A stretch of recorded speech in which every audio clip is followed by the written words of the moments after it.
예, 오늘 공부한 내용 살펴보도록 하겠습니다. 문제. 이 밴드에도 문제 매일 3문제씩 올려드리고 있습니다.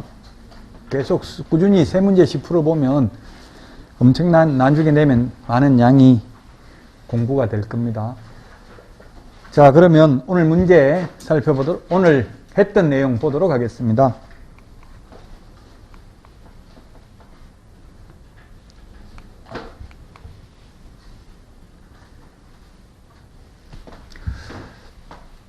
오늘 했던 내용이 확인설명서 서식 비교입니다. 서식이 4가지 서식이 있습니다. 1이 주거용, 2가 비주거용, 3이 토지, 4가 임목, 광업재단, 공장재단인데 시험에 거의 해마다 출제되다가 최근에 안 나온 적도 있긴 한데요. 굉장히 어렵습니다. 서식을 봐야 알 수 있는 거죠. 오늘 서식 개정된 것도 내드렸는데 책에다가 오래 붙여놓으세요. 그 권리관계, 즉 민간임대주택 특별법에 의한 민간임대주택인지 여부, 그것도 조금 바뀌었죠. 민간임대주택 특별법에 의한 민간임대주택은 의무기간 동안 8년, 10년 동안 최대 1년에 5%밖에 월세 못 올립니다. 그리고 또 보험도, 보증보험도 무조건 가입해야 되죠. 그 전세보증금 나중에 못 내줄 걸 대비해서 보험도 의무적으로 무조건 가입해야 됩니다. 주인이 75% 내야 되고 세입자가 25% 보험료 부담을 해야 됩니다. 그래서 민간임대주택 특별법에 의한 민간임대주택인지 여부도 체크하는 게 있고요. 그 다음에 주택임대차보호법 계약갱신요구권 행사할 수도 있기 때문에 계약갱신요구권을 행사하지 않겠다, 행사하겠다 문서로 그 주인이 세입자한테 받은 것을 개업공개사한테 주면 개업공개사는 매수인한테 그걸 주면 되겠죠. 그걸 약속을 안 지켜도 개업공개사 책임은 없죠. 자기가 방 뺀다고 해놓고 안 뺀다고 해서 개업공개사가 책임져야 되는 건 아니잖아요. 그냥 개업공개사는 확인만 하면 돼요.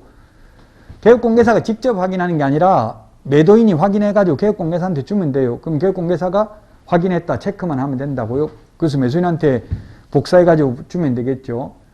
자, 4가지 서식 공통적으로 기재되는 게 4가지 서식 모두 다 기재되는 게 뭐라고 했어요? 대권, 금세, 실수. 대권 잡으면 금세, 실수한다. 그래서 대상 물건의 표시, 권리관계, 거래 예정금액, 취득 관련 조세, 실제 권리관계, 중개보수, 산출 내역, 이 6가지는 모든 서식에 공통적으로 기재되는 사항입니다. 서식 비교하는 게 중요합니다. 입지조건도 1의 서식은 입지조건이 뭐라고 했습니까? 입지조건이 있는데 1의 서식은 도대주 교판,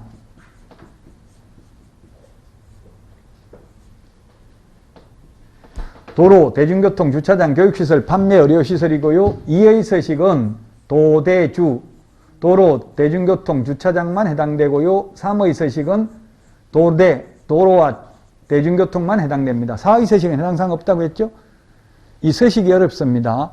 비선호시설은 1의 서식하고 3의 서식만 기재한다고 했죠? 벽면 및 도배 상태는 1의 서식은 다 하는데 2의 서식은 도배 상태는 체크 안 해도 된다고 했어요. 이게 우리 학원 같은 경우는 도배 안 돼 있는 경우도 있잖아요. 그 다음에 환경조건은 1의 서식만 기재합니다. 일조, 소음, 진동, 환경조건은 1의 서식만 기재한다고요? 서식 비교하는 게 이게 어렵습니다. 자, 그 다음에 부동산 거래 전자계약 시스템, 전자계약서, 인터넷에 부동산 거래 전자계약 시스템 치면 그 홈페이지 나옵니다. 거기 들어가면은 적어놨습니다. 특징이 뭔지, 편리하고, 안전하고, 그 다음에 비용을 절감할 수 있다. 세입자나 매수인은 비용 절감할 수 있다고 있죠. 대출금리를 할인해 주니까. 그리고 각종 공부도, 그 등기사항 증명서 이런 각종 공부도 거기서 시스템에서 그 건축물 대장 이런 거 공짜로 그냥 지원받을 수 있습니다. 돈 안 들이고. 그래서 비용 절감할 수 있다. 안전하다. 왜? 휴대폰 본인 인증을 통해서 한 번 더 본인을 확인하니까. 그렇다고 해서 전자계약서 작성하면 그러면 신분증 확인은 안 해도 된다 이런 뜻은 아닙니다. 신분을 확인을 하는데 추가로 휴대폰 본인 인증도 한다. 그래서 휴대폰 개통하려면 반드시 신분증 가져가야 되죠. 미성년자인 경우 부모 동의서 이런 거 있어야 됩니다. 본인만 개통할 수 있습니다. 자, 그 다음에 분묘기지권, 장사 등에 관한 법률, 이 두 개 합해서 거의 시험에 한 문제 정도 나오는 경우가 많이 있어요.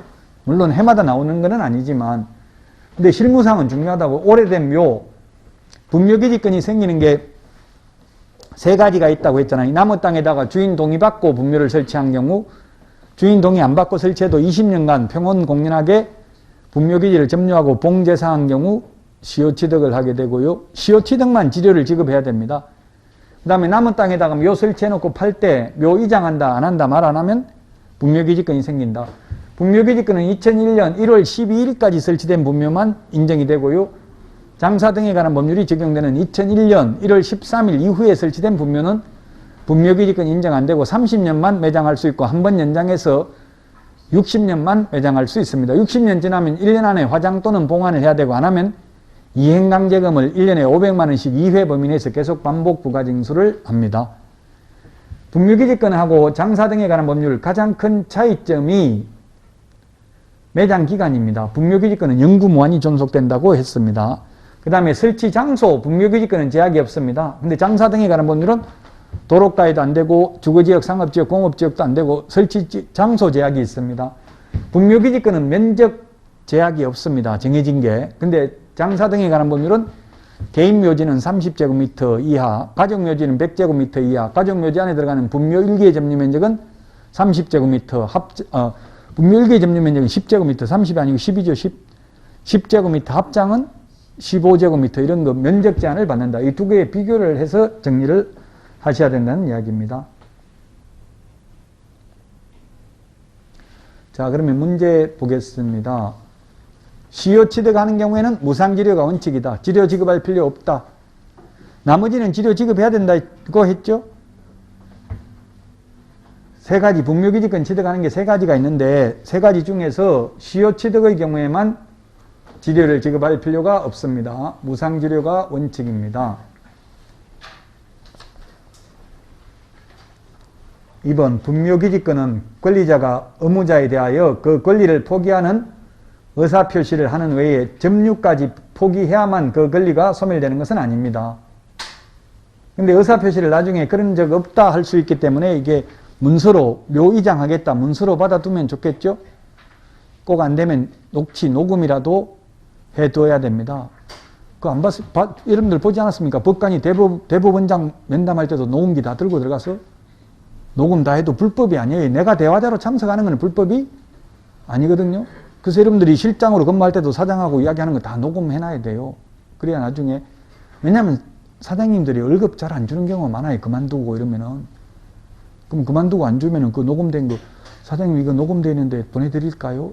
이렇게 말하면 되잖아요. 옛날에 그 불법 단계약서 적은 거 녹음이 나한테 왜 돼 있지? 이렇게 하면서 그러면 무서워서 아마 월급 잘 줄 거예요. 자, 그래서 의사표시를 했는지 안 했는지 나중에 입증을 해야 된다고. 모든 거는 주장하는 자가 입증을 해야 되죠. 그래서 이게 어렵다는 이야기예요.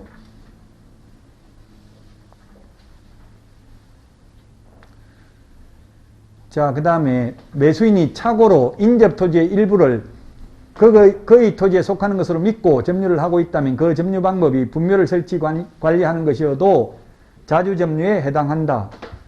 예, 맞습니다. 이게 뭐냐면 아까 분묘기지권은 시효취득을 하더라도 소유권을 시효취득하는 게 아니라 분묘기지권을 지상권 유사 물건인 분묘기지권을 시효취득하기 때문에 자주점유가 인정되지 않는다고 했죠. 이거는 뭐냐면 토지가 예를 들면 1번지가 있고요 2번지가 있는데 1번지 땅을 사가지고 자기 땅인 줄 알고 여기에다가 묘를 설치했다고요. 묘를 설치했는데 이 땅에 대해서 나무 땅에 대해서 시효취득을 한다는 이야기입니다. 점유 방법이 비록 분묘를 설치한 경우라 하더라도 이런 경우는 시효취득을 소유권을 시효취득한다는 이야기입니다. 지금 3번입니다. 자, 그 다음에 4번 분묘가 일시적으로나마 멸실되었다면 유골의 존재를 불문하고 분묘기지권은 소멸한다 했는데 유골이 존재하여 원상회복이 가능한 일시적 멸실에 불과하다면 분묘기지권은 소멸되지 않고 존속하고 있다고 봄이 상당하다.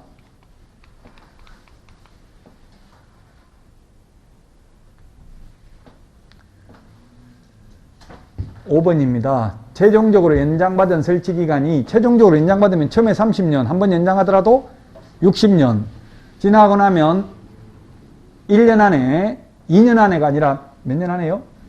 2년이 아니고 1년 안에 시설물을 철거해야 되고, 안 하면 처벌받습니다. 형사처벌 받고요. 이행강제금 부과 대상입니다. 근데 형사처벌 시험에 안 나왔기 때문에 굳이 암기할 필요 없습니다. 시험에는 여기까지 1년 대신에 2년 X 이렇게만 나왔지 이행강제금 부과한다는 것도 시험에 출제되지 않았어요. 근데 이거 그래 법만 만들어 놓고 이걸 안 지켜도 실제 처벌한 사례가 없다고요? 누가 신고하지 않는 한 이 묘가 뭐 옛날에 2001년 1월 12일 날 설치됐는지 13일 날 설치됐는지 행정관청에 나와서 조사하진 않겠죠? 그 정치인들 정치하면 이제 막 그 장사등에 가는 법률 위반했다 뉴스에 많이 나와요. 왜냐면 대통령 될 사람들은 거의 다 묘를, 부모님 묘를 거의 다 이장했더라고요. 역대 대통령 했던 분들 보니까. 자, 그 다음에 6번입니다. 토지 소유자의 승낙 없이 타인 소유의 토지에 자연장을 한 자는 토지 소유자에 대하여 시효 취득을 이유로 자연장의 보존을 위한 권리를 주장할 수 없다. 이게 뭐냐 하면, 즉 2001년 1월 13일 이후에 설치된 묘들은 분묘기지권이 인정되지 않는다는 뜻입니다. 쉽게 말하면. 자연장이라는 말은 옛날에 없다가 장사 등에 관한 법률에서 도입된 제도거든요. 자연장. 자연장이라는 게 뭐냐면 화초, 잔디 등에 묻어서 장사하는 것을 자연장이라고 합니다. 골분을, 뼈의 가루를 그 화장해가지고 나무 밑에다가 묻는 게 자연장이라고요. 그래서 자연장은 옛날에는 없고 장사 등에 관한 법률 이후에 도입된 제도라고요. 자연장. 그래서 자연장은 분묘기지권 인정 안 된다고요. 그 저도 뭐 가족들 돌아가셔서 이게 자연장 해봤는데요. 아예 거기는 뭐 30년 연장도 아니고 처음부터 60년 사용하도록 하더라고요. 나무 밑에 뼈의 가루를 묻어놓고 그냥 장남 아들 이름만 하나 적어놓고요. 그 사용료가 최하 500만 원이더라고요. 좋은 거는 3천만 원 달라 하더라고요. 그 좋은 거는 뭐냐면 나무, 등나무, 향나무, 나무가 비싼 거는 비싸더라고요. 60년 사용하는 대가가.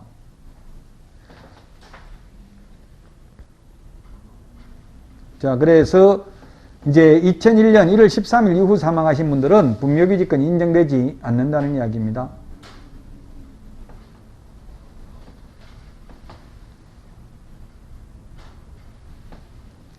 자, 그 다음에 7번입니다.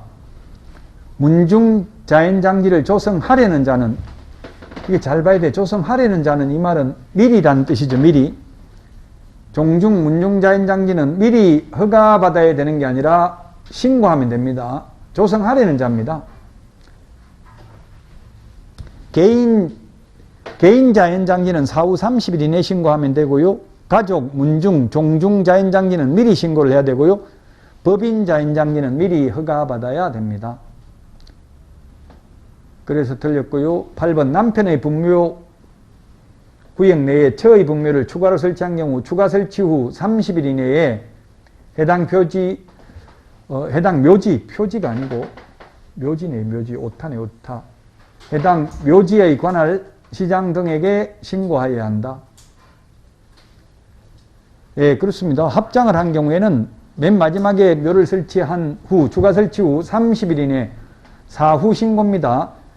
우리 암기 프린트 35번에 보면 30일 정리되어 있잖아요. 매장 신고 사후 30일 이내 신고입니다. 개인 묘지 설치 신고 사후 30일 이내입니다. 개인 자연장지도 사후 30일 이내 신고입니다. 가족, 종중, 문중, 묘지는 미리 허가받아야 됩니다. 그러나 가족, 문중, 자연장지는 미리 신고를 합니다. 법인 묘지나 법인 자연장지는 미리 허가받아야 됩니다. 그래서 8번은 맞습니다.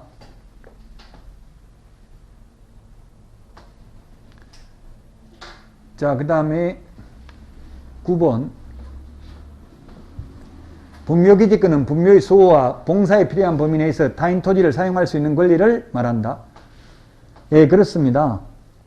따라서 분묘기지에 하나는 것은 아닙니다. 분묘기지의 주의 공지를 포함하는 지역까지 미치고 분묘기지권은 그 구체적 범위는 개별적인 분묘를 보고 판단하여야 합니다.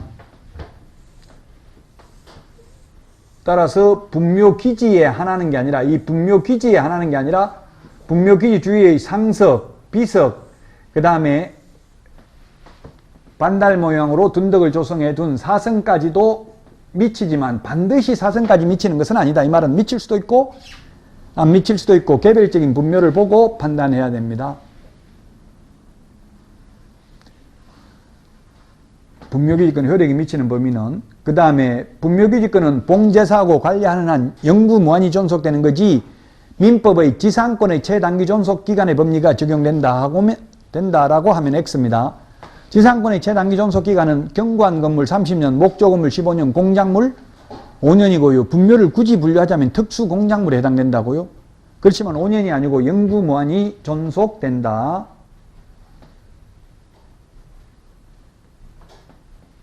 자, 그 다음에 가족묘지, 개인묘지는 30제곱미터, 가족묘지는 1000제곱미터 이하, 그 다음에 가족묘지는 1000제곱미터가 아니라 100제곱미터 이하, 종중문중묘지는 1000제곱미터 이하, 법인묘지는 10만 제곱미터 이상입니다.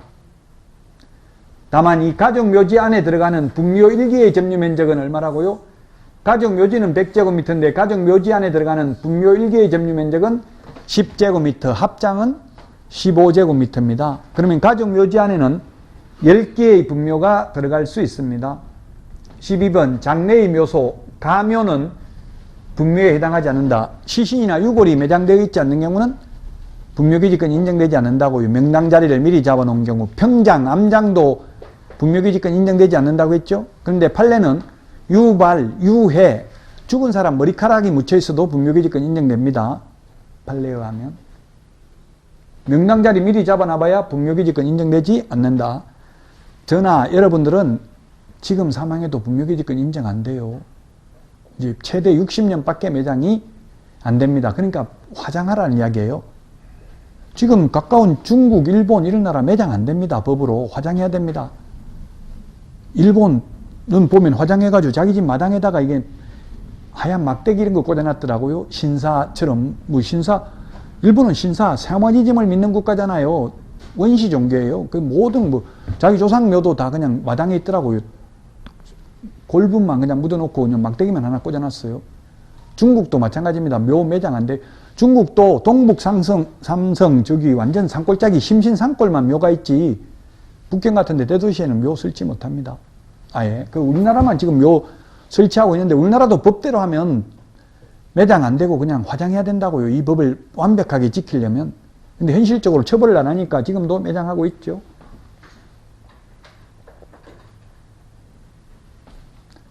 자, 그 다음에 타인 토지에 승낙 없이 분묘를 설치한 경우 즉시 분묘기지권을 취득한다. 즉시가 아니고 몇 년 지나야 된다 했어요?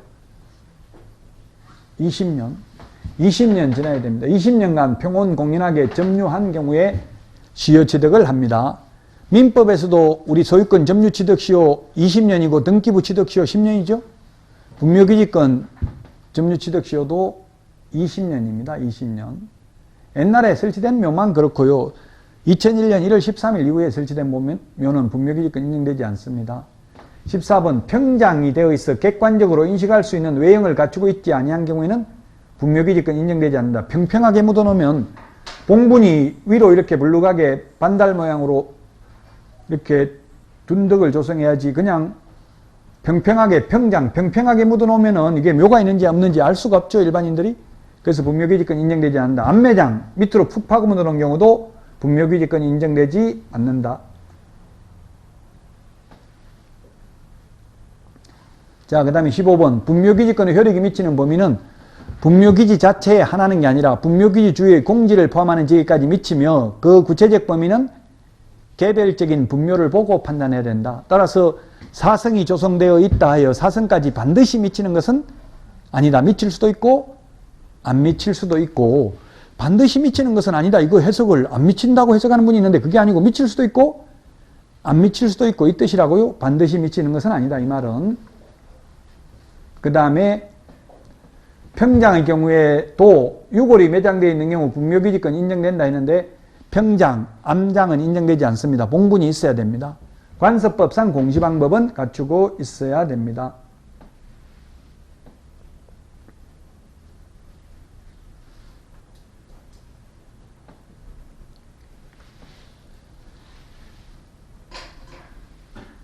자, 그 다음에 17번. 안 한 거 없죠? 빠진 거 없죠? 이게 화면이 왔다 갔다 해가지고 다 했죠? 17번. 개인 묘지를 설치하는 자는 시장군수구청장의 허가를 받아야 된다 했는데, 개인 묘지는 사후 30일 이내 신고고요. 가족, 종중, 문중 묘지는 미리 허가받아야 됩니다. 그러나 가족 자연장지, 문중 자연장지는 미리 신고하면 돼요. 그 말은 뭡니까? 지금 매장하지 말고 그냥 화장해가지고 자연장을 하라는 이야기죠. 그 자연장은 가족 자연장지도 신고인데, 묘지는 개인 묘지만 신고고 가족, 종중, 문중 묘지, 법인 묘지는 미리 허가받아야 됩니다. 개인 묘지는 30제곱미터를 초과해서는 아니 됩니다. 가족 묘지는 100제곱미터를 초과해서는 아니 되고, 종중 묘지는 1000제곱미터를 초과해서는 아니 되고요. 1000제곱미터 이하고, 법인 묘지는 10만 제곱미터 이상입니다. 가족, 종중, 문중, 법인 묘지 안에 들어가는 분묘 1기의 점유 면적은 10제곱미터다. 합장은 15제곱미터입니다. 개인 묘지는 하나밖에 없으니까 개인 묘지나 개인 분묘나 똑같죠?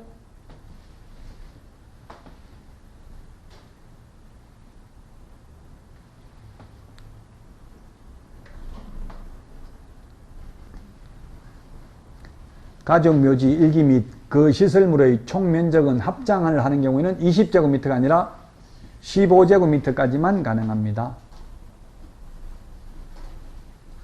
가족 묘지 자체는 100제곱미터라고 했어요. 가족 묘지 자체는 100제곱미터. 그래서 이게 기출문제 이렇게 나왔는데요. 이게 좀 바람직하지 않아요. 이게 가족 묘지라는 말, 이게 사실은 엄격하게 말하면 가족 묘지가 아니고, 가족 묘지는 100제곱미터 이하라고 했죠. 가족 묘지 안에 들어가는 분묘 1기의 점유 면적이 10제곱미터, 합장은 15제곱미터라고요. 기출문제 이런 식으로 출제됐어요. 가족 묘지 1기 및 그 시설물 총 면적은 합장을 하는 경우, 어쨌든 틀리긴 틀렸잖아요. 20제곱미터는 아니잖아요. 그 문제의 출제 취지는 이 가족 묘지가 아니라 가족 묘지 안에 들어가는 분묘 1기의 점유 면적이라고요. 기출문제 자체도 완벽하지 않은 경우가 많고요. 이 신청은 받아주고 안 받아주고 그때 정치적 상황에 따라 달라질 수 있어요. 즉 합격 인원이 많으면 좀 잘못돼도 안 받아줍니다. 이 신청. 합격 인원이 적으면 조금만 잘못돼도 다 받아주는 경우도 있어요. 가장 많이 받아줬을 때 15회 시험, 8회 시험은 15문제 정도 받아줬어요. 이 신청을. 그래도 합격자가 1000명밖에 안 나왔어요. 합격자 많으면은 안 받아준다고, 문제 잘못돼도. 그래서 객관식은 소송까지 가면, 대법원까지 가면 상대적으로 풀어야 돼요. 가장 적절한 걸 상대적으로 풀어야 되지, 완벽하지 않더라도 출제자의 잘못이라고 보기 어렵다는 게 대법원 판례예요.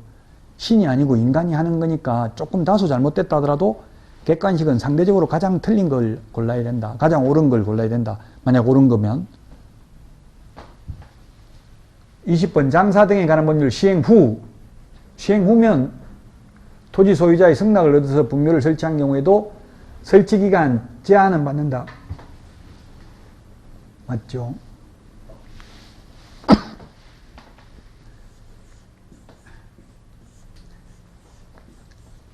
장사 등에 관한 법률 시행 이후면 30년이고 한 번 연장해도 30년, 최장 60년밖에 안 되고요.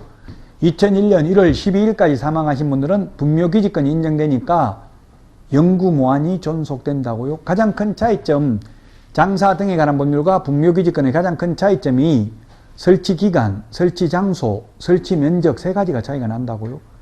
분묘기지권은 아무런 제한이 없어요. 설치지역 제한도 없고 설치면적 제한도 없고 설치기간 제한도 없다고요. 근데 장사 등에 관한 법률은 이렇게 설치기간 제한이 있고요. 면적도 개인묘지는 30제곱미터, 가족묘지는 100제곱미터 이하, 가족묘지 안에 들어가는 분묘 1기의 점유 면적은 10제곱미터, 합장은 15제곱미터 이런 게 있고요. 그 다음에 설치하면 안 되는 장소, 주거지역, 상업지역, 공업지역 안 되고요.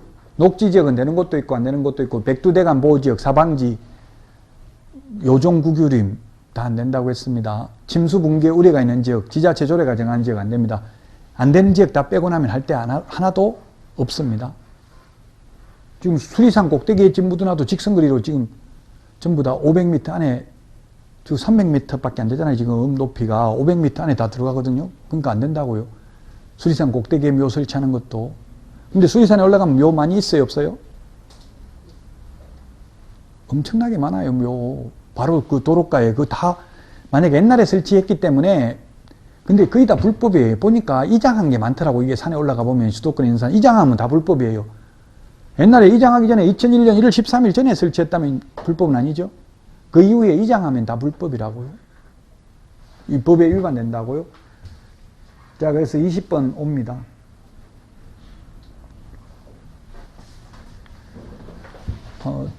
여기까지 해서 분묘기지권 장사 등에 관한 문제를 풀어봤는데 실제 그 현업에서 분묘기지권이 중요하다고요. 왜냐하면 뭐 예를 들면 골프장 한다고 땅 산을 이미 야산 사달라고 했는데 샀는데 묘가 있어가지고 이장이 불가능하다. 영구무효의 무한히 분묘기지권 인정된다고 하면 개업공개사가 손해배상해야 될 여지가 있죠. 뭐 골프장 한다, 뭐 용도를 미리 말했다면. 그래서 묘는 꼭 이 분묘기지권이 성립하는지 이걸 반드시 특약으로 적어야 되겠죠. 개업공개사가 산에 샅샅이 다 묘가 몇 개 있는지 조사해가지고 알 수가 없잖아요. 그래서 주인한테 분묘가 몇 개가 있습니다. 그 다음에 나중에 이장하겠다. 또 새로 발견되면 어떻게 처리하겠다. 이런 걸 특약으로 적어야 된다고요. 임야 중개할 때는. 자, 오늘 여기까지 하고 다음 주가 이제 마지막 주입니다. 다음 주가 중요하다고 했죠? 다음 주 결석하지 마시고요. 건강한 모습으로 다음 주에 뵙겠습니다. 수고하셨습니다.